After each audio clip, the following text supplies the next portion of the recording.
আমরা জানি আমাদের শিক্ষার অবস্থা খারাপ, আমরা স্কিল্ড ম্যান পাওয়ার তৈরি করতে পারছি না। কিন্তু স্কুলে ব্যাগ দিয়ে, জুতো দিয়ে, ইউনিফর্ম দিয়ে, এবং ইউনিফর্ম দাম ধরেছে কত তারা, আপনি শুনলে অবাক হবেন। এবং আমি মনে করি আমাদের দেশের মানুষের এগুলোর প্রতিবাদ না, শুধু এর বিচার চাওয়া উচিত। 4,000 টাকা, যেখানে আমি 200 টাকায় জামা কিনে দেব, 200 টাকায় এই রাস্তা থেকে আমি ট্রাউজার কিনে আমি স্কুলে যাব, সেখানে 4,000 টাকা জনগণের টাকায় তিনি প্ল্যান করেছেন যে প্রত্যেক কোটি কোটি বাচ্চাকে উনি ইউনিফর্ম দেবেন। এটা ওনার টাকা। সঠিক প্যাড আর সঠিক তথ্য দিয়ে এসব সামলে নিব এক হয়ে। Monalisa sanitary napkin.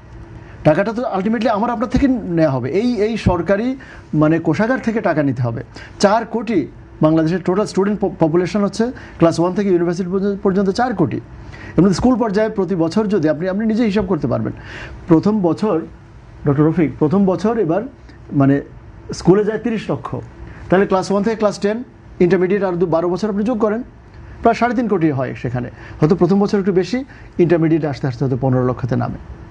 এটা একটা চরম একটা দায়িত্ব জ্ঞানহীন একটা প্রপোজাল। কোথায় এসছে? বাজেটে একটা লাইনও শুনি নাই। বাজেট বক্তৃতাকে শুনেছে ইউনিফর্ম দেবে, সে এখন কোথেকে প্রস্তাব নিয়ে আসছে আমি 4,000 টাকা করে তাদেরকে ইউনিফর্ম দেবো। আর কেউ তোমার কাছে ইউনিফর্ম চেয়েছে? অনেকে এসব ইউনিফর্ম পরবেও না।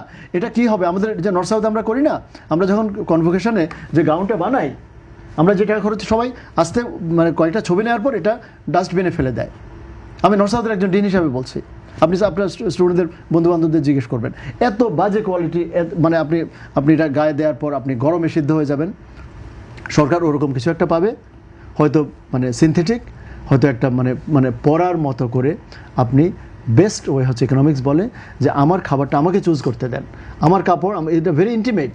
অনেক দেখা যাবে বাচ্চাদের ফিট হবে না, আপনি সাপ্লায়ার কে কার থেকে মাপ নেবে, এগুলো করা হয় যখন দুর্ভিক্ষ থাকে। তখন লঙ্গরখানার সিস্টেম হলো যে কোথাও আপনি রান্নার অবস্থা নাই, বন্যা, মানুষের ঘর বাড়ি থেকে মানুষ বিতাড়িত হয়েছে, তখন আপনি ক্যাম্প করবেন। বাংলাদেশে কি দুর্ভিক্ষ চলছে এখন? স্কুলে 4,000 টাকা করে ইউনিফর্ম দেয়া, আরও 2,000 টাকা জুতা দেয়া, এখন চটের ব্যাগ দিচ্ছেন, একটা 80 টাকার ব্যাগ পড়বে দেখবেন 400 টাকা। আমি আপনার অগ্রিম বলে রাখছি। নাস্তা কত টাকা দিচ্ছে? 30-40 টাকার নাস্তা, একটা ডিম 9 টাকা, এখন 9 থেকে 10 টাকা পাওয়া যায়, আরও কম। আর যদি আমি হোলসেলে কিনি আমি 60 টাকা পাবো।